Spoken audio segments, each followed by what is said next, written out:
तो बच्चों last video में हम लोगों ने इलेक्ट्रिक पोटेंशियल कैलकुलेट किया था डिस्क की वजह से, रिंग की वजह से और कुछ बेस पॉइंट चार्ज की वजह से। तो बेसिक इलेक्ट्रिक पोटेंशियल के बारे में हमने चर्चा की है।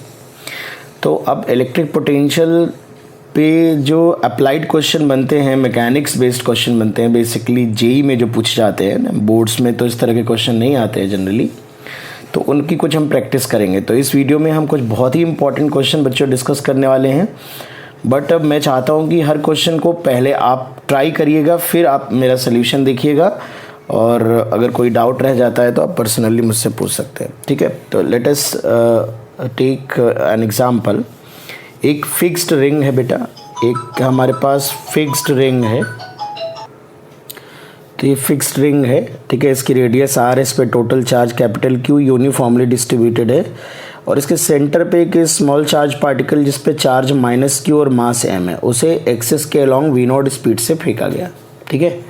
तो इन्होंने पूछा find out minimum speed v0 for which particle does not returns back, consider the only electrostatic interaction between ring and particle. मतलब आपको ग्रेविटेशनल फोर्सेस और मैग्नेटिक फोर्सेस को नेग्लेक्ट करना है, आपको केवल इलेक्ट्रोस्टैटिक फोर्स कंसीडर करने हैं इस पार्टिकल और रिंग के बीच में, ठीक है ना। तो इस तरह के सिंपल क्वेश्चन बनते हैं। आप बिल्कुल ये दिमाग में बिठा लो कि एनर्जी कंजर्वेशन और मोमेंटम कंजर्वेशन से रिलेटेड प्रॉब्लम ही बनते हैं बेटा, ठीक है। और बहुत ही स्पेसिफिक प्रॉब्लम होता है तो फिर एंगुलर मोमेंटम कंजर्वेशन भी उसमें अप्लाई करना पड़ता है। तो सबसे पहले इस प्रॉब्लम को अगर हम डिस्कस करें, देखें तो रिंग फिक्स्ड है, तो इस पार्टिकल पे, रिंग पे तो अप्लाई करने का मतलब नहीं, ये पार्टिकल जब मूव कर रहा होगा, जैसे जैसे यहाँ आएगा, चूँकि पार्टिकल निगेटिवली चार्ज है तो ये रिंग इसे अपनी तरफ अट्रैक्ट करेगी, ऐसे फोर्स लगेगी। तो इसकी जो वेलोसिटी होगी वो डिक्रीज होती चली जाएगी, घट रही होगी, घटते घटते घटते घटते अगर आपने कम काइनेटिक एनर्जी दी तो ये कहीं रुक जाएगा और वापस अट्रैक्ट करके वापस बुला लेगा, ठीक है ना। तो ऐसे सिचुएशन में पार्टिकल बेसिकली जा नहीं पाएगा। जब डज नॉट रिटर्न बैक का कहीं ना कहीं ये मतलब है कि पार्टिकल को हमें स्केप कराना है, ठीक है। तो अगर पार्टिकल को हमें स्केप कराना है बेटा, तो हमें स्केप वेलोसिटी का कॉन्सेप्ट हम ग्रेविटेशन में पढ़ चुके हैं कि हम पार्टिकल को मिनिमम इतनी वेलोसिटी दें कि पार्टिकल इनफाइनाइट पे जाके रुके, है ना, इनफाइनाइट पे जाके उसकी काइनेटिक एनर्जी जीरो हो जाए, क्योंकि हमें मिनिमम वेलोसिटी बतानी है। अगर इनफाइनाइट पे भी जाके रुकेगा नहीं, इसका मतलब है हमने मिनिमम रिक्वायर्ड वेलोसिटी जो स्केप वेलोसिटी होती है उससे ज़्यादा स्पीड दे रखी है, ठीक है। तो जब भी स्केप वेलोसिटी का कोई भी कॉन्सेप्ट होगा तो हम यही मानते हैं कि पार्टिकल को इतनी काइनेटिक एनर्जी दी जाए कि इनफाइनाइट पे जाके रुक जाए। ये सेंटेंस मैं बार बार यूज़ कर चुका हूँ। तो conservation of energy for point charge, ठीक है। पॉइंट चार्ज के लिए कंजर्वेशन ऑफ एनर्जी लगा रहे हैं, मोमेंटम की ज़रूरत नहीं है, क्योंकि पार्टिकल पे कंटिन्यूस एक फोर्स लगेगा, मोमेंटम घटता जाएगा, ठीक है ना। और अगर पार्टिकल और रिंग दोनों के सिस्टम मानेंगे तो जो हिंज सपोर्ट है वो फोर्स लगा रही होगी, तो उसकी ज़रूरत भी नहीं है और कर भी नहीं सकते मोमेंटम कंजर्वेशन। तो पोटेंशियल एनर्जी कैसे लिखेंगे यहाँ पे, इलेक्ट्रिक पोटेंशियल एनर्जी तो हम पढ़ा चुके हैं। पोटेंशियल एनर्जी हम लिखेंगे चार्ज इनटू पोटेंशियल। जब भी एक कॉन्टिन्यूस बॉडी एक पॉइंट चार्ज के साथ इंटरेक्शन पोटेंशियल एनर्जी लिखना हो तो पॉइंट चार्ज की वैल्यू और जिस पोजीशन पे पॉइंट चार्ज रखा है उस पॉइंट पे पोटेंशियल की वैल्यू क्या है वो रखनी है।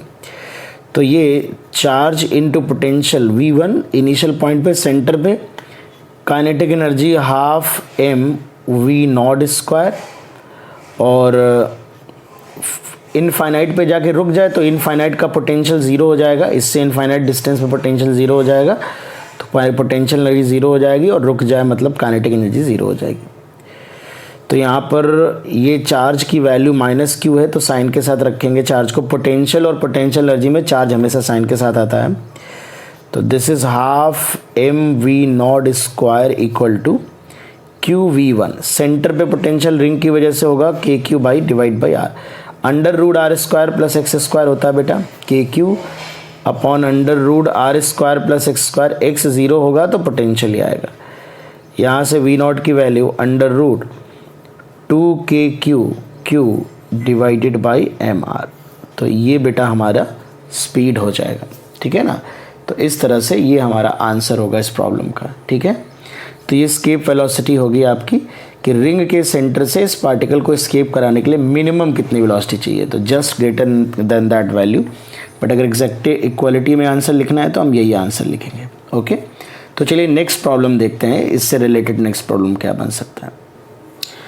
तो नेक्स्ट प्रॉब्लम है, एक यूनिफॉर्मली चार्ज्ड डिस्क है जिसकी चार्ज डेंसिटी सिग्मा है, रेडियस आर है। Neglect any gravitational interaction between the disc and particle. 4r radius पे एक चार्ज पार्टिकल है जिस पे चार्ज -q0 है एंड मास m है। If this particle is release from rest, यहाँ से इस पार्टिकल को रेस्ट से रिलीज किया जाता है and this is positively charge, ये इसे अपनी तरफ अट्रैक्ट करने लगेगा, right. Find out the speed when it strikes the disc at centre. अब ये मूव करता हुआ जाएगा and this is a fixed disc, तो ये इस तरह के मूव करता हुआ जाएगा और डिस्क के सेंटर से टकराएगा।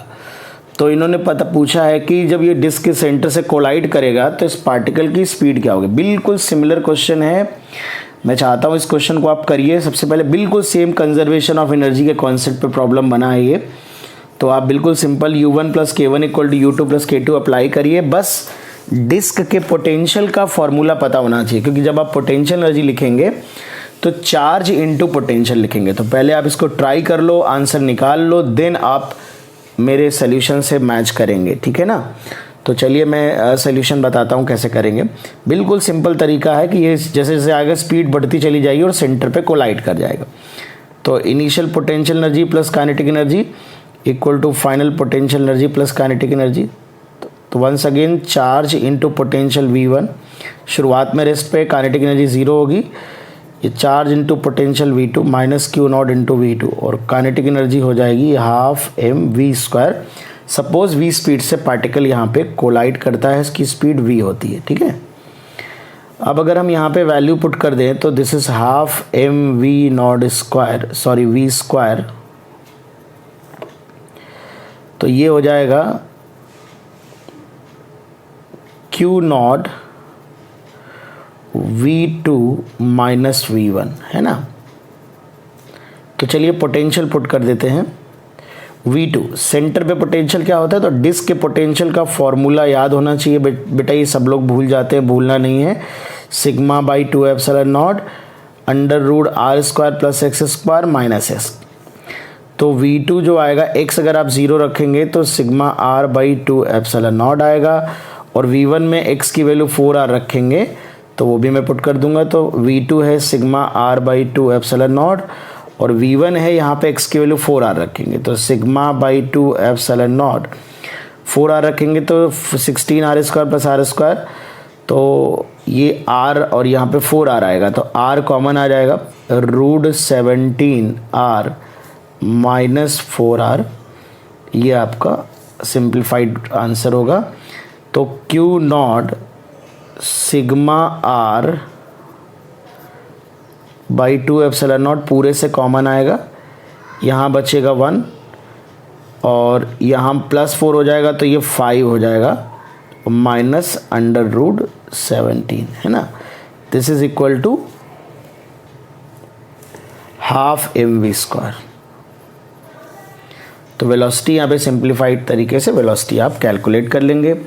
तो आप देख सकते हैं बिल्कुल आइडेंटिकल क्वेश्चन है, कॉन्सेप्ट मैकेनिक्स के यूज़ हो रहे हैं, लेकिन फॉर्मूला यहाँ पे पोटेंशियल एनर्जी के लिए जो Q × V लिखेंगे जब आप, तो पोटेंशियल आपको डिस्क का याद होना चाहिए। इसीलिए मैं हमेशा कहता हूँ बेटा, इलेक्ट्रो में अच्छे से क्वेश्चन करने के लिए आपको इलेक्ट्रोस्टैटिक्स के में फॉर्मूले, रिजल्ट, ग्राफ और मेथड इसलिए क्योंकि जब आप प्रूविंग करोगे तो एलिमेंट कैसे लिया था, इंटीग्रेट कैसे किया था, ये बातें ज़रूरी होती हैं।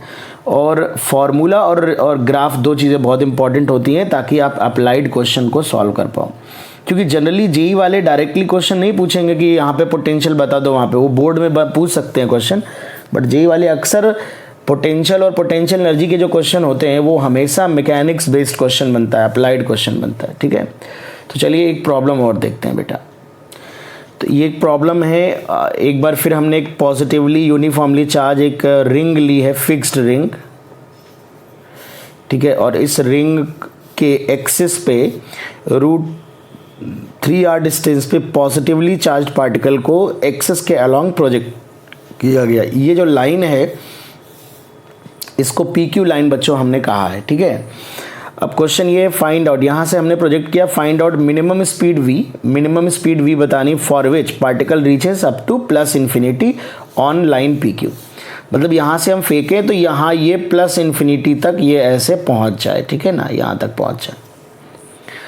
उससे पहले तो अगर हमें प्लस इन्फिनिटी तक पहुँचाना है तो अगर आप यहाँ पे थोड़ा ध्यान से देखें तो ये क्वेश्चन थोड़ा सा डिफरेंट क्वेश्चन है, आप कह सकते हो उसे, ठीक है। कैसा डिफरेंट क्वेश्चन है कि ये भी पॉजिटिवली चार्ज्ड है और ये भी पॉजिटिवली चार्ज्ड है, तो ये रिंग की फील्ड जो होगी इसे रिपेल करेगी, फोर्स ऐसे अप्लाई करेगी, तो ये स्लो होता जाएगा, स्लो होता जाएगा, स्लो होता जाएगा, है ना, क्योंकि लगातार रिटार्डेशन है, फोर्स वेलोसिटी के अपोजिट है, तो एक्सेलरेशन भी वेलोसिटी के अपोजिट आएगा, है ना।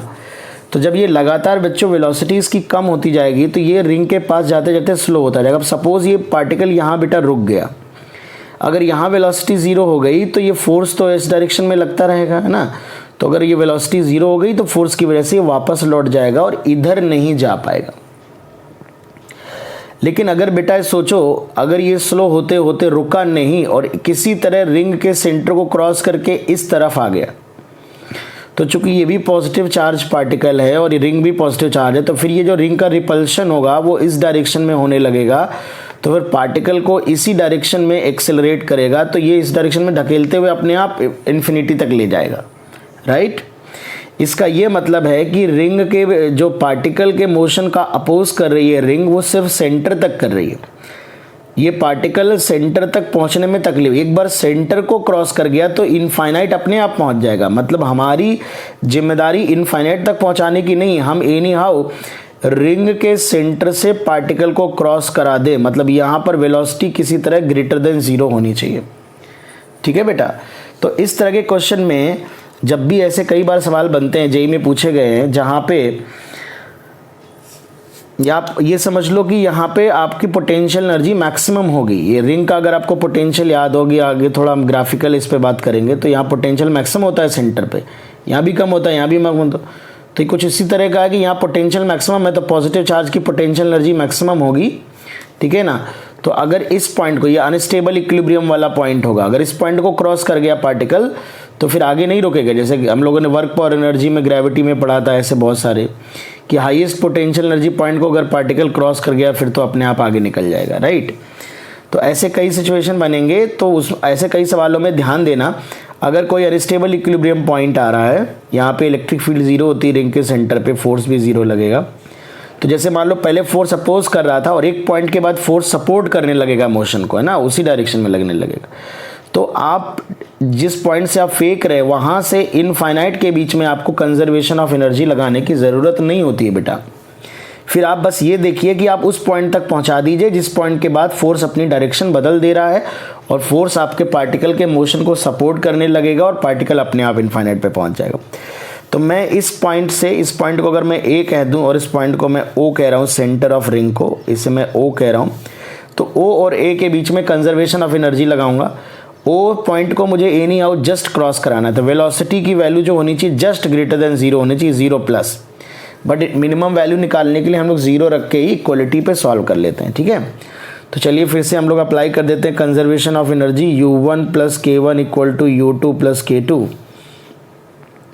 तो यहाँ पे पोटेंशियल एनर्जी, तो पहले चार्ज इनटू पोटेंशियल, है ना। पोटेंशियल क्या लिखेंगे, k q upon under root r square plus x square, तो रूट 3r का स्क्वायर करेंगे तो 3r स्क्वायर होगा। Kinetic energy half mv square है और रिंग के सेंटर पे जो पोटेंशियल होगा वो k q by r into q naught, और काइनेटिक एनर्जी मान लेते हैं ज़ीरो, ठीक है ना। तो यहाँ से आप देख सकते हैं कि जो हाफ mv स्क्वायर की वैल्यू आ रही है वो आ रही है के क्यू क्यू बाई आर, यहाँ से भी कॉमन आएगा तो k q by two r है, सब्ट्रैक्ट कर लेंगे k q q naught divide by two r आएगा आर, और ये k q naught divide two r subtract हो जाएगा। तो यहाँ से स्पीड की जो मिनिमम वैल्यू आ रही है, दिस इज 2 से 2 कट जाएगा, k q q naught divided by m r. तो इस तरह से आपको ये स्पीड की वैल्यू मिल जाएगी, ठीक है ना।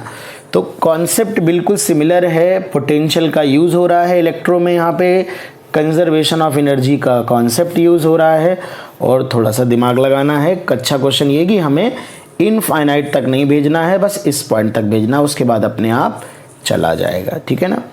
तो कुछ और एक सिमिलर क्वेश्चन करते हैं, चलिए एक क्वेश्चन और देख लेते हैं।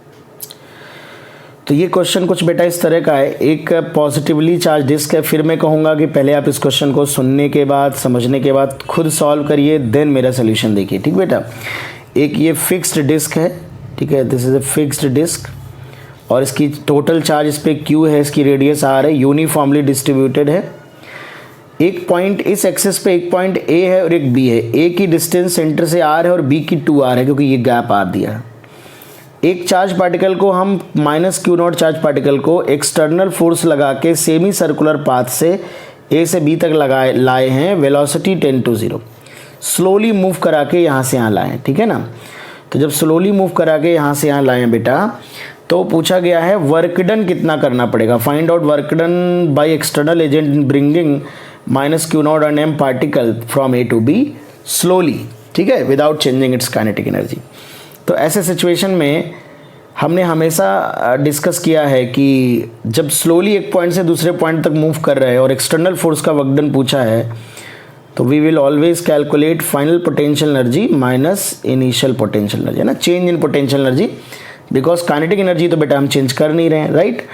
तो ये चार्ज, जो भी चार्ज आप मूव करा रहे हो, into V final minus V initial, ये मैं बता चुका हूँ। एक चार्ज पार्टिकल को इलेक्ट्रिक फील्ड में स्लोली मूव कराने में किया गया वर्क डन होता है चार्ज इंटू पोटेंशियल डिफरेंस। तो यहाँ पे बच्चों जो वर्क डन आएगा एक्सटर्नल एजेंट का, वो चार्ज की वैल्यू है, साइन के साथ पुट करेंगे -Q0 potential of point B minus potential of point A। चूँकि पोटेंशियल डिफरेंस जो होता है वो इलेक्ट्रिक फील्ड का पाथ पे डिपेंड नहीं करता, मतलब आप इस रास्ते से जाते या आप इस रास्ते से जाते या आप इस रास्ते से जाते, किसी भी रास्ते से जाते, बट वर्क डन पे कोई फ़र्क नहीं आता, क्योंकि पोटेंशियल डिफरेंस पाथ इंडिपेंडेंट होता है। कंजर्वेटिव फील्ड के वर्क में वर्क किया गया वर्क डन होता है। कंजर्वेटिव फील्ड में अगर आप फील्ड के द्वारा जो किया गया वर्क डन होता है वो पाथ पे डिपेंड नहीं करता है। और अगर पार्टिकल को स्लोली ले जा रहे हो तो आप ऐसे देख लो, W external plus W conservative, दो ही लोग वर्क डन कर रहे हैं, एक आप कर रहे होंगे, एक फील्ड कर रही होगी। चेंज इन काइनेटिक एनर्जी 0 है बेटा, ठीक है, वर्क एनर्जी थ्योरम। तो एक्सटर्नल फोर्स वही वर्क डन करता है जो कंजर्वेटिव फील्ड वर्क डन करती है, उसका नेगेटिव वर्क डन करता है। मतलब यहाँ पर अगर मुझे कंजर्वेटिव फील्ड, इलेक्ट्रिक फील्ड का वर्क डन भी बताना होता तो ये -WC के बराबर होता। अब कंजर्वेटिव फील्ड के द्वारा किया गया वर्क डन, जैसे कि इलेक्ट्रोस्टैटिक फील्ड हमारी कंजर्वेटिव है, हम डिस्कस कर चुके हैं, वो पाथ पे डिपेंड नहीं करता है, तो ये जो वर्क डन होगा ये भी पाथ पे डिपेंड नहीं करेगा, ठीक है ना। तो अगर ये पाथ पे डिपेंड नहीं करेगा तो W एक्सटर्नल भी उस सिचुएशन में पाथ पे डिपेंड नहीं करेगा अगर स्लोली आप पार्टिकल को ले जा रहे हो, ठीक है ना।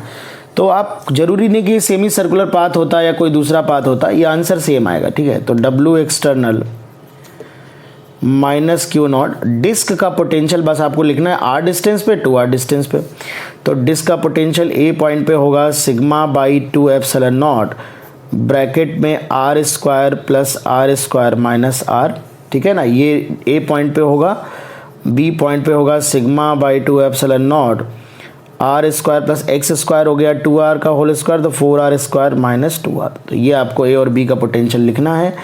तो B में पोटेंशियल आएगा, R कॉमन आ जाएगा, σR/2ε0 √5 माइनस 2 माइनस σR/2ε0, और ये आ रहा है बेटा √2 माइनस 1। इसको आप सिंप्लीफाई कर लेंगे तो आंसर आपका आ जाएगा, ठीक है ना। तो ये काफ़ी इंपॉर्टेंट क्वेश्चन है, इस तरह के मैकेनिक्स बेस्ड क्वेश्चन आप एक्सपेक्ट कर सकते हो। तो एक और बहुत ही इंपॉर्टेंट क्वेश्चन हम डिस्कस करने वाले हैं। तो एक प्रॉब्लम बच्चों हम बहुत ही इंपॉर्टेंट डिस्कस करने वाले हैं। एक फिक्स्ड चार्ज पार्टिकल है, ठीक है, और उससे बहुत दूर इनफाइनाइट डिस्टेंस पे B डिस्टेंस से एक चार्ज पार्टिकल +Q मास M को प्रोजेक्ट किया गया इस डायरेक्शन में हॉरिजॉन्टली। तो बताया है कि मिनिमम डिस्टेंस क्या होगा इन दोनों चार्ज पार्टिकल के बीच में, neglect any interaction other than electrostatic force. तो बेटा ये कुछ सिंपल वैसा है जैसे कि आप रदरफोर्ड मॉडल में अल्फा स्कैटरिंग में पढ़ते हैं कि एक ये फिक्स्ड न्यूक्लियस समझ लीजिए चार्ज है, और इसको आप थोड़ा ऑब्लिक फेंक रहे हैं, हेड ऑन। अगर यहाँ से फेंकेंगे तो हेड ऑन आएगा, वो मैं क्वेश्चन करा चुका हूँ 3-4 वीडियोस पहले, ठीक है। तो ये चार्ज पार्टिकल पे जो इलेक्ट्रोस्टैटिक रिपल्शन लगेगा उसकी वजह से इस पार्टिकल के मोशन की ये ऐसे जैसे पास आएगा रिपल्शन होता जाएगा, और ये मोशन की डायरेक्शन थोड़ी सी ऐसे चेंज होती चली जाएगी, राइट। तो ये एक कर्व्ड पाथ पे जाता है, आगे हम लोग इसे डिस्कस करेंगे। अभी आप हाइपरबोलिक पाथ होता है, इसको आप चाहो तो याद रख सकते हो।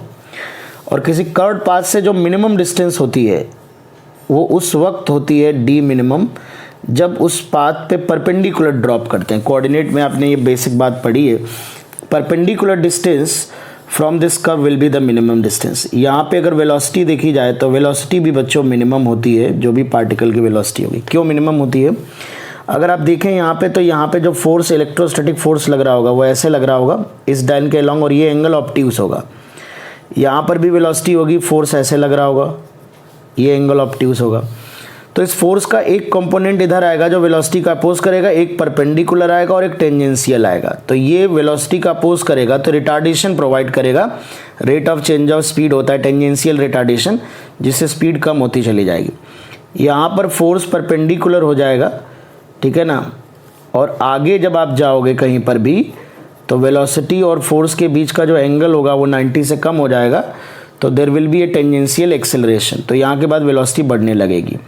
तो जिस पॉइंट पे परपेंडिकुलर होता है उस पॉइंट पे ना सिर्फ डिस्टेंस मिनिमम होती है बल्कि स्पीड भी मिनिमम होती है।